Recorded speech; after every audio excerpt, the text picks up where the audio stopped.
Nako, nawa ako dito sa rider kasi pinilit niya na isaka yung tatlong cage na meron pong nest box dito po sa motor niya.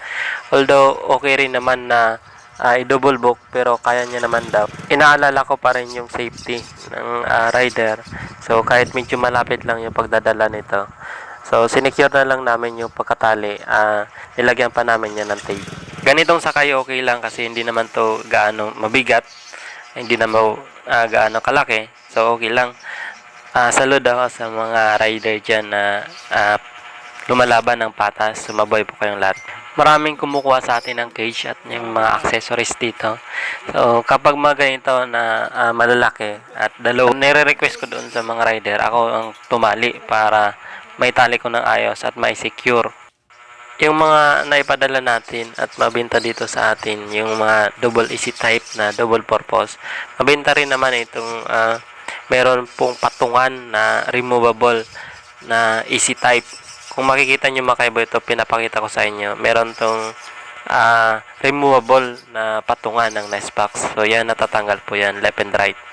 So, diba? Kung makikita nyo, natatanggal. Okay lang naman na kahit isang pares, tanggalin nyo yung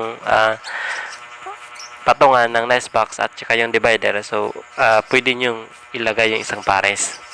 Karamihan mga kaibon ng stock natin dito na wire na ginamit po sa kulungan ay gauge 14. Hindi ako nag-stock ng marami ng gauge 16. Although meron rin naman na nakuha pa unti-unti. Pero dinadamihan ko talaga yung gauge 14 kasi maraming nakuha na gauge 14. Maganda yung gawa niyan mga kaibon. Mura na at quality pa. Ito naman na pinapakita ko sa inyo. Double easy type, double purpose. So meron po siyang hook. Kung kanina pinakita ko po sa inyo, removable yung patungan ng nest box. Easy type rin po siya pero wala po siyang hole guard o holes dito po sa gilid.